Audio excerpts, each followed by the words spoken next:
UGC net के history series में आप लोगों का फिर से स्वागत है। तो आज का टॉपिक है विजयनगर साम्राज्य। पहला है, विजयनगर साम्राज्य की स्थापना किस वर्ष हुई थी? तो 1336 में। विजयनगर साम्राज्य की स्थापना किसने की थी? तो हरिहर और बुक्का ने। विजयनगर साम्राज्य की स्थापना किस नदी के दक्षिणी तट पर की गई थी? तो तुंगभद्रा नदी के। हरिहर और बुक्का किसके पुत्र थे? तो संगम के। हरिहर और बुक्का पहले किस राज्य में मंत्री थे? तो अनेगोंडी उर्फ काम्पिली। विजयनगर साम्राज्य की स्थापना का मुख्य उद्देश्य क्या था? तो एक शक्तिशाली हिंदू राज्य की स्थापना करना। मोहम्मद बिन तुगलक ने किस कारण से काम्पिली पर आक्रमण किया था? तो काम्पिली नरेश द्वारा बहाउद्दीन गुरशस्प को शरण देने के कारण। हरिहर और बुक्का को बंदी बनाकर कहाँ भेजा गया था? तो दिल्ली भेजा गया था। हरिहर और बुक्का ने किस गुरु के सहयोग से इस्लाम त्याग कर पुनः हिंदू धर्म स्वीकार किया?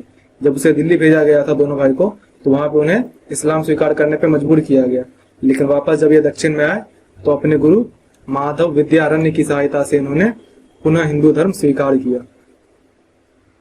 किस अभिलेख में माधव विद्यारण्य को सर्वोच्च प्रकाश अवतार कहा गया है? तो हरिहर द्वितीय के लेख में। विजयनगर की राजधानियों का सही क्रम क्या है? तो पहले अनेगोंडी, फिर विजयनगर जो कि सबसे ज्यादा टाइम तक रही, फिर पेनुगोंडा और चंद्रगिरी। विजयनगर का वर्तमान नाम क्या है? तो हम्पी। हम्पी के अवशेषों को सर्वप्रथम किसने खोजा था? तो मैकेंजी ने। संगम वंश का नाम किसके नाम पर पड़ा? तो संगम के नाम पर, जो कि हरिहर बुक्का के पिता थे। विजयनगर साम्राज्य की नींव किसने डाली थी? तो सबसे पहले हरिहर प्रथम शासक बना। हरिहर प्रथम ने अपनी राजधानी कहाँ बनाई थी? तो विजयनगर में। किस शासक को एक समुद्र का अधिपति कहा गया है? तो हरिहर प्रथम को। हरिहर और उसके उत्तराधिकारियों ने किस देवता के प्रतिनिधि के रूप में शासन किया? तो विरूपाक्ष देवता के। हरिहर प्रथम ने किस होयसल शासक को हराकर विजयनगर साम्राज्य में मिला लिया? तो वीर बल्लाल चतुर्थ को। बुक्का प्रथम को किस उपाधि से जाना जाता था? तो 3 समुद्रों का अधिपति। बुक्का प्रथम ने किस वर्ष चीन में अपना दूध मंडल भेजा था? तो 1374 में। बुक्का प्रथम के पुत्र कंपन ने किस क्षेत्र पर विजय प्राप्त की थी? तो मदुरा पर। बहमनी और विजयनगर साम्राज्य के बीच युद्ध का मुख्य कारण क्या था? तो रायचूर दोआब पर नियंत्रण। रायचूर दोआब किन 2 नदियों के बीच स्थित था? तो कृष्णा और तुंगभद्रा। किस शासक के समय बहमनी और विजयनगर के बीच युद्ध में पहली बार बारूद का प्रयोग हुआ था? तो बुक्का प्रथम के टाइम पे। किस शासक ने वेद मार्ग प्रतिष्ठापक की उपाधि धारण की? बुक्का प्रथम ने। वैदिक मग्ध प्रवर्तका नामक ग्रंथ की रचना किसने की? तो बुक्का प्रथम ने। तेलुगु कवि नचन सोम किसके दरबार में थे? तो बुक्का प्रथम के। वल्लूर अनुदान लेख में किस शासक को राज वाल्मीकि और राज व्यास कहा गया है? तो हरिहर द्वितीय को। हरिहर द्वितीय ने सर्वप्रथम कौन सी उपाधि धारण की थी? तो महाराजाधिराज और राज परमेश्वर। हरिहर द्वितीय के काल में पूर्वी समुद्री तट पर क्या नीति अपनाई गई थी? तो साम्राज्य विस्तार की नीति। हरिहर द्वितीय ने बहमनी साम्राज्य से कौन से क्षेत्र छीने थे? तो बेलगांव और गोवा। किस शासक ने उत्तरी श्रीलंका में एक समुद्री अभियान भेजा था? तो हरिहर द्वितीय ने। हरिहर द्वितीय के दरबार में कौन कौन से विद्वान थे? तो माधव विद्यारण्य, सायन और श्रीनाथ। नानार्थ रत्नमाला के लेखक इरुगप्पा दंडाधिनाथ किसके सेनापति थे? तो हरिहर द्वितीय के। किस युद्ध को सोनार की बेटी का युद्ध भी कहा जाता है?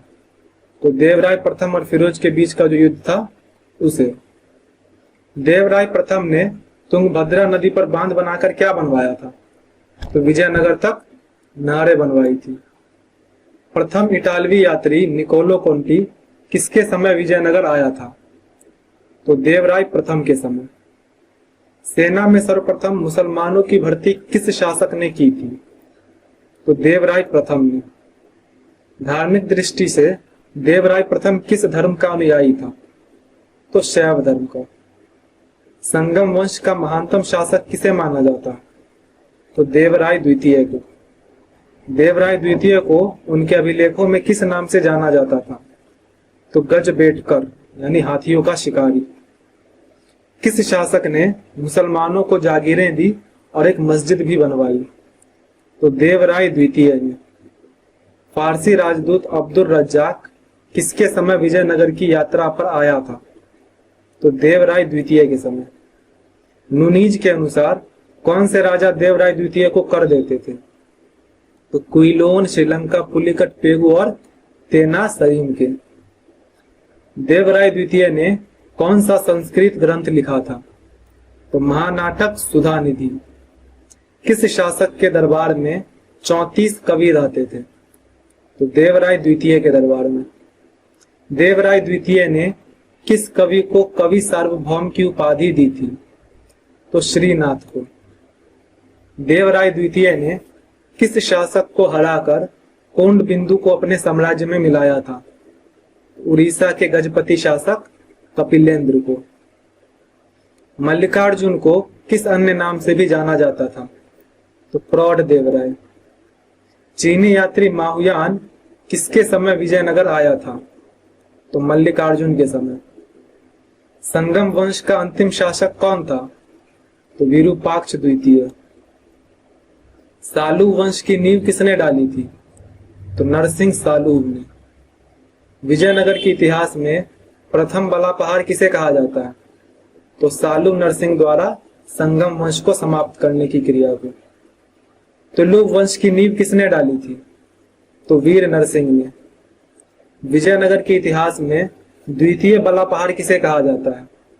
तो वीर नरसिंह द्वारा सालू वंश का अंत करना। कृष्ण देवराय का राज्याभिषेक किस पर्व पर हुआ था? तो कृष्ण जन्माष्टमी के दिन। कृष्ण देवराय ने बीजापुर को परास्त कर कौन सा क्षेत्र जीत लिया था? तो रायचूर द्वार। किस शासक ने बहमनी सुल्तान महमूद शाह को कारागार से मुक्त कराकर बीदर की राजगद्दी पर बिठाया? तो कृष्णदेवराय ने। कृष्णदेवराय ने कौन सी उपाधि धारण की थी? तो यवनराज स्थापनाचार्य की। पुर्तगाली गवर्नर अल्बुकर्क ने किसके नेतृत्व में एक व्यापारिक और दूत मिशन विजयनगर भेजा था? तो फादर लुई के समय। कृष्णदेवराय ने कौन से तेलुगु ग्रंथ की रचना की थी? तो अमुक्त माल्याद की। किस ग्रंथ में राजा को तालाबों और सिंचाई के अन्य साधनों द्वारा प्रजा को संतुष्ट रखने का उपदेश दिया गया है? तो अमुक्त माल्याद में। महान विद्वान और विद्या प्रेमी होने के कारण कृष्णदेवराय को क्या कहा जाता था? तो अभिनव भोज। कृष्णदेवराय को और किस नाम से जाना जाता था? तो आंध्र भोज और आंध्र पितामह। कृष्णदेवराय के दरबार में रहने वाले तेलुगु के 8 महान विद्वान और कवियों को क्या कहा जाता था? तो अष्टदिग्गज। अष्टदिग्गज कवियों में सर्वप्रमुख कौन थे? तो अल्लासानी पेड्डना। मनुकारिता की रचना किसने की थी? तो अल्लासानी पेड्डाना। अल्लासानी पेड्डाना को और किस नाम से जाना जाता था? तो आंध्र कविता का पितामह कहा जाता था। कृष्णदेवराय ने अपनी मां नागला देवी की स्मृति में किस नगर की स्थापना की थी? तो नागलपुर की। पुर्तगाली यात्री डोमिंगो पायस और डुआर्ट बारबोसा किसके काल में विजयनगर आए थे? तो कृष्णदेवराय के समय। कृष्णदेवराय के दरबार को किस नाम से जाना जाता था? तो भुवन विजय। कृष्णदेवराय ने कौन से मंदिर बनवाए थे? तो हजारा मंदिर और विठल स्वामी मंदिर। किस शासक ने विवाह कर को हटा दिया था? तो कृष्णदेवराय ने।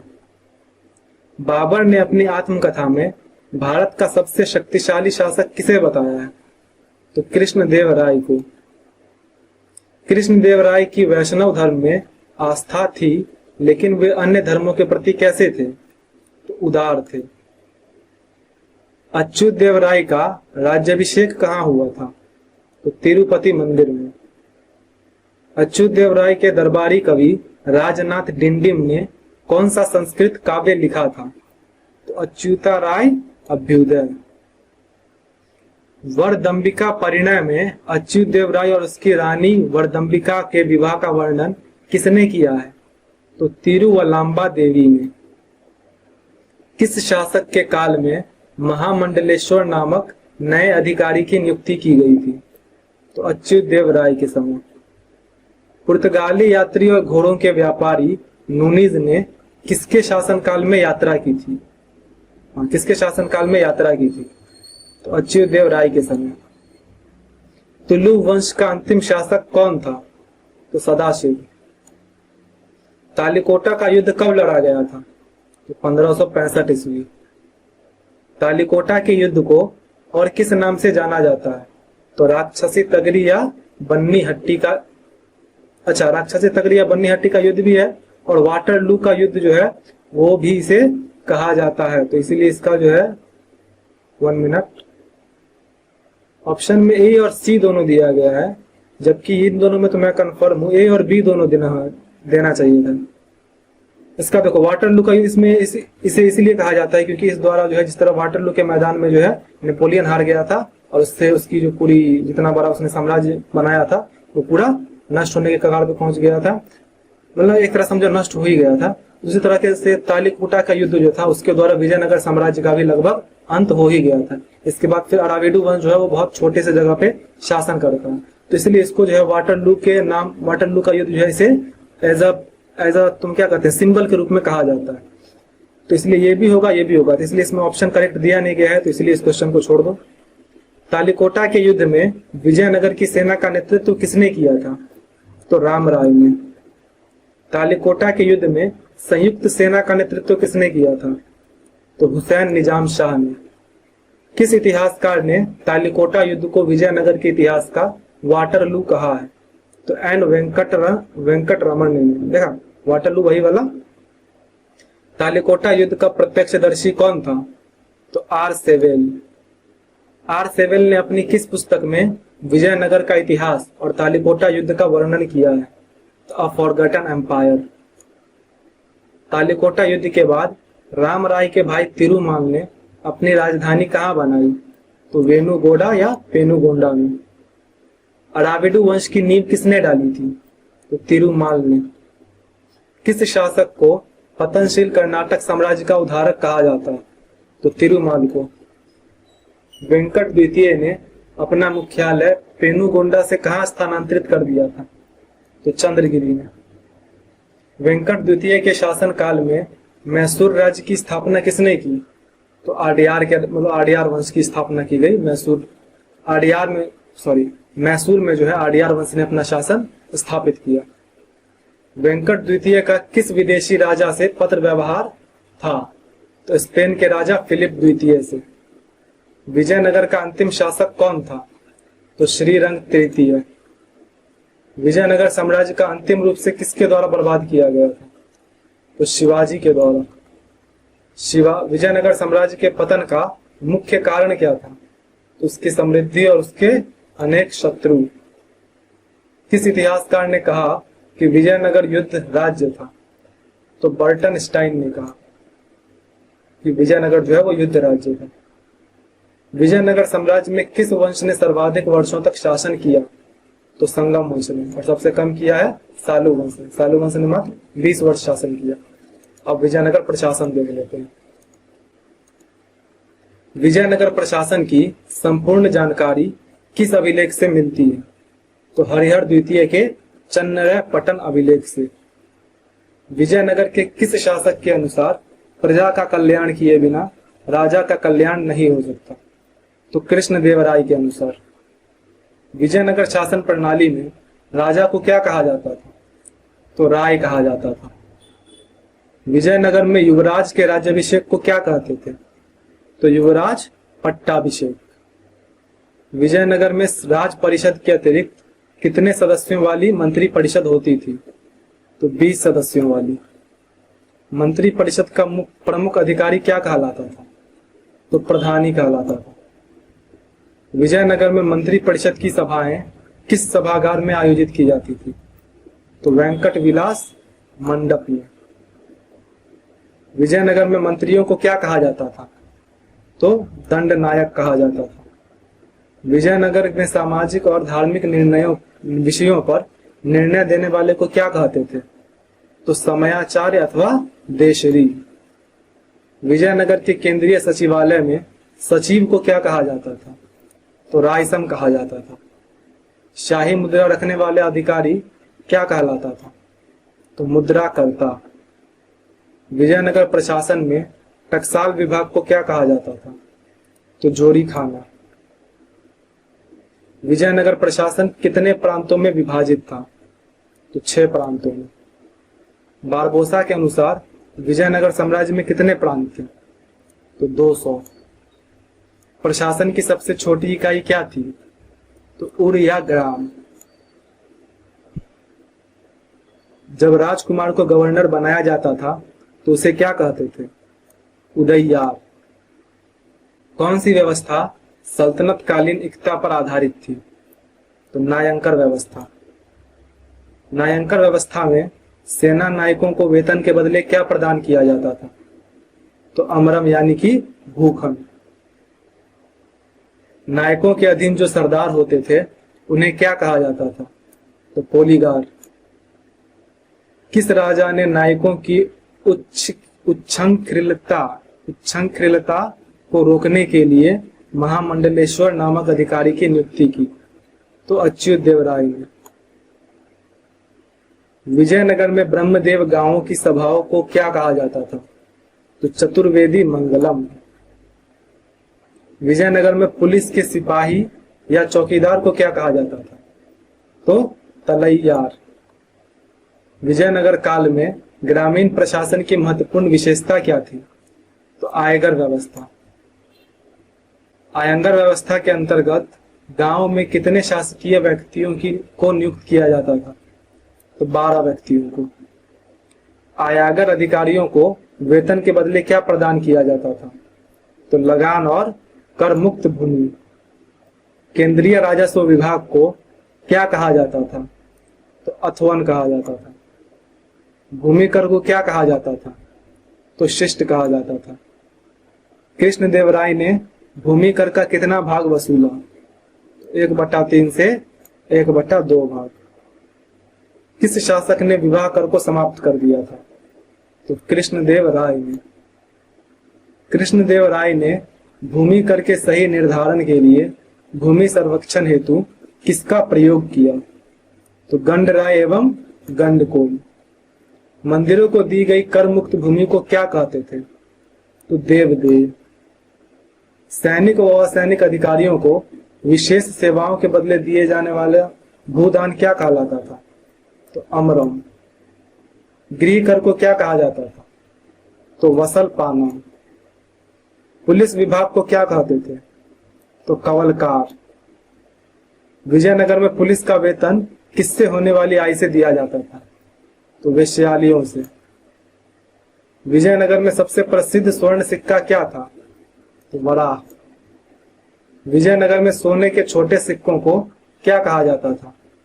तो प्रताप और फणम। तांबे का सिक्का क्या कहलाता था? तो जीतल। सेनापति को क्या कहते थे? तो दंड नायक। सैनिक छावनियों को क्या कहा जाता था? तो कड़गम। कौन सा विदेशी यात्री लिखता है कि विजयनगर में भारी संख्या में दास थे? तो निकोलो कोंटी लिखता है। मनुष्यों के क्रय विक्रय को क्या कहा जाता था? तो वेशवाग। दस्तकार वर्ग को क्या कहते थे? तो वीर पांचाल। शाही अंगरक्षक, योद्धा और सुरक्षा कर्मी का कार्य कौन करती थी? तो स्त्री और पुरुष दोनों। किस अभिलेख में मालगौरा नामक महिला के सती होने का उल्लेख है? तो 1354 ईस्वी का अभिलेख। किस विदेशी यात्री ने सती प्रथा का सर्वप्रथम उल्लेख किया है? तो निकोलो कॉन्टी ने। सती होने वाली स्त्री की स्मृति में स्थापित किए जाने वाले स्मारक को क्या कहते थे? तो सतीकल या महासतीकल। विजयनगर का व्यापार किन देशों से होता था? तो मलाया, बर्मा, चीन, अरब, ईरान, अफ्रीका, पुर्तगाल, अबसीनिया, इन सभी से। विजयनगर में किस वस्तु का काफी निर्यात होता था? तो काली मिर्च का। घोड़ों के आयात पर किसको एकाधिकार था? पुर्तगालियों को। तंजौर किस कला के लिए प्रसिद्ध था? तो धातु जराई कला। मालाबारी सौदागर किस वस्तु का व्यापार करते थे? तो दास का। विजयनगर का पश्चिमी तट पर सबसे प्रमुख बंदरगाह कौन सा था? तो कालीकट। अब्दुल रज्जाक के अनुसार विजयनगर साम्राज्य में कितने बंदरगाह थे? तो 300। विजयनगर में शिक्षा के केंद्र कौन थे? तो मंदिर, मठ, अग्रहार ये सभी थे।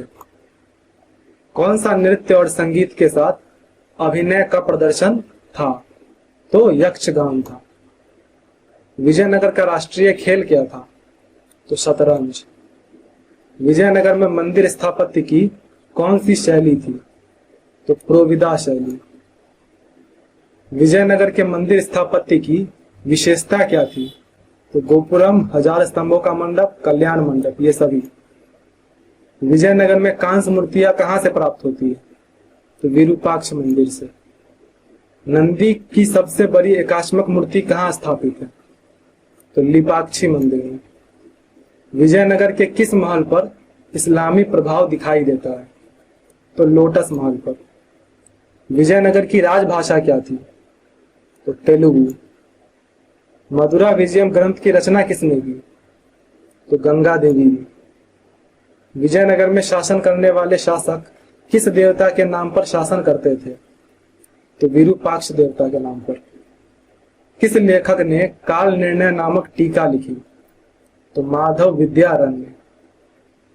कृष्णदेवराय के दरबार में परिजात पहरणम के लेखक कौन थे? तो नंदी तिम्मन।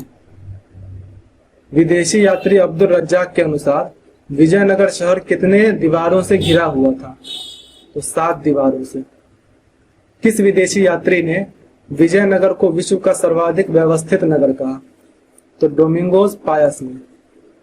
देश में सैनिकों की संख्या लगभग 11 लाख है, यह कथन किस विदेशी यात्री का है? तो अब्दुल रज्जाक का। किस विदेशी यात्री के अनुसार विजयनगर के राजा के पास 12,000 रानियां थी? तो निकोलो कोंटी के अनुसार। विजयनगर साम्राज्य के विनाश का प्रमुख कारण क्या माना जाता है? तो नायंकर व्यवस्था। बड़वा शब्द का क्या अर्थ था? तो उत्तरी भारत से दक्षिण में आकर बसे लोग। किस विदेशी यात्री ने तालिकोटा युद्ध का प्रत्यक्षदर्शी विवरण दिया? तो सेवेल ने। विजयनगर में वीर पांचाल शब्द का क्या अर्थ था? तो दस्तकार वर्ग।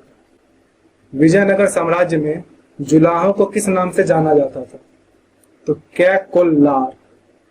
किस विदेशी यात्री के अनुसार विजयनगर में सभी जातियों के लोग गहने और आभूषण पहनते थे? तो अब्दुल रज्जाक के अनुसार। विजयनगर में किस तरह के नाटक का आयोजन मंडपों में किया जाता था?